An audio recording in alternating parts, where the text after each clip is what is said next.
Lucas, ¿cómo andas? Lita, ¿cómo estás? Cannabis por cannabis. Cannabis por cannabis, aquí estamos.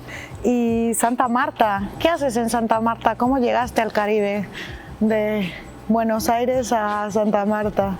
Estoy hace 4 años ya en Santa Marta, me llegó el cannabis y al principio un poco bajo la idea de ir más exploratoriamente porque había un proyecto de cannabis con pies y cabeza y bastante serio, pero pensando más en ir a planear un poco qué hacer nosotros como empresa y como proyecto. Y cuando llegué, creo que a los 2 días me di cuenta que me iba a tener que mudar y por bastante tiempo allá para hacer que las cosas ocurran. Y creo que nada, me enamoré bastante como del lugar, de la gente que de ahí conocí, eras. de ahí estoy hace ya 4 años y feliz. La primera vez que estuve en Colombia fue para la primera Expo Medellín, corría el 2016 y venía como apenas en ese momento solo Uruguay estaba legalizado, ¿no? Entonces cuando fue el boom de Uruguay, fuimos para Uruguay, todo el mundo se quería mudar a Uruguay y después nos dimos cuenta que no era tan bien así, que no era tan fácil, si bien hay unas libertades que se conquistan, ¿no? Como el autocultivo, que es en realidad para mí la única vía del acceso universalizado al cannabis, no era así de fácil llegar, montarse un club y romperla toda, como todos pensamos, nos vamos a ir a vivir a Uruguay. Bueno, el siguiente gran boom fue Colombia.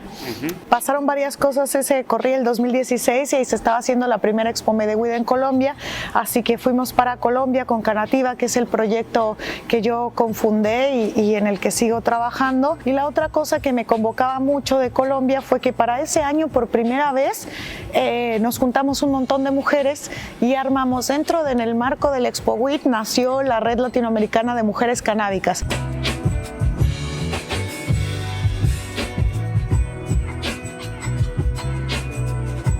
En México, que es el quinto productor de cannabis en el mundo, las copas canábicas empezaron hace 4 años. Sí. Entonces, para que te hagas una idea, ¿no? Si bien hay una cultura de cultivo ancestral, es una cultura distinta como en Colombia, ¿no? ¿Quiénes son los cultivadores y las cultivadoras? Son comunidades indígenas racializadas y pobres, ¿no? Que producen para el narcotráfico, ¿no? Tanto en Colombia como en México, o que producen porque los cultivos de subsistencia básicos, el maíz, el frijol, etcétera, dejaron de ser un cultivo, o sea, el Estado abandonó al campo, ¿no? ¿Cierto? Y ahí vino la época de la bonanza marimbera en Colombia, que en México se vivió tipo 10, 15 años después, y es una cultura que sí está más relacionada con lo ancestral, con lo indígena, porque hay tipo 5 generaciones ya, pues ellos lo reivindican como ancestral, pero no es esa cultura del cannabicultor activista.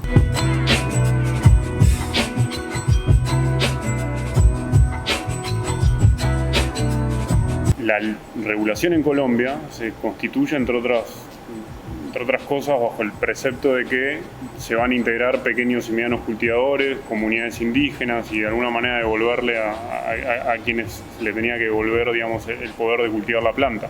En un contexto donde se dieron muchísimas licencias, el caso de Colombia, donde se dieron miles de licencias, y la realidad es que la demanda actual que hay, tanto internacional como local dentro de Colombia, por las limitaciones del sistema mismo, hace que no se necesiten cultivar no más de decenas de hectáreas, si se quiere. Digamos, el gobierno hizo una regulación creyendo que esto iba a ser oro verde, que todos lo iban a cultivar, que muchos lo iban a comprar, y creo que países como México, Argentina, donde hablo mucho, están ante la posibilidad de entender realmente quién va a comprar lo que estás produciendo, entender quién va a poder producirlo para sostener esa demanda, que no es mucho.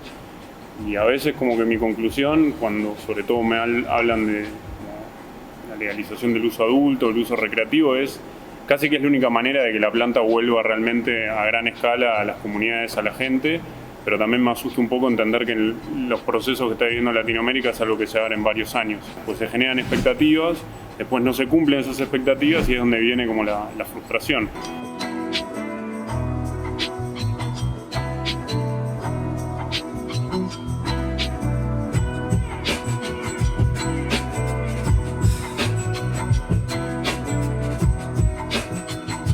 Mi postura ahora es, una vez abierta la puerta, usemos todos los recursos que tenemos, que es sobre todo conocimiento y experiencia, para hacerlo un negocio viable.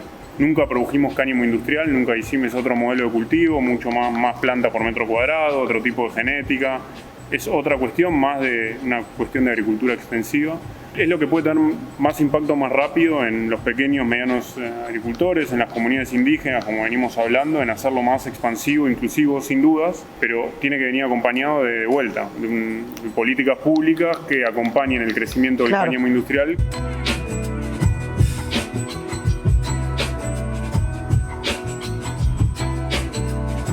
Mi sueño canábico tiene que ver con una perspectiva latinoamericana, ¿no? Tiene que ver con esa perspectiva de inclusión, de justicia social. La guerra contra las drogas en mi país ya mató más gente que las dictaduras sudamericanas todas.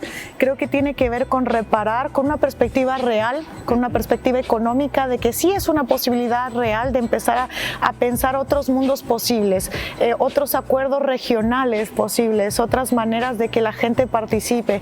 Y yo creo que lo primero para concretar un sueño es creer que se puede. Los países latinoamericanos tienen una posibilidad de tener agencia de las materias primas, porque somos países productores de materias primas, entonces de cómo le damos la vuelta y la moneda está en el aire, ¿no?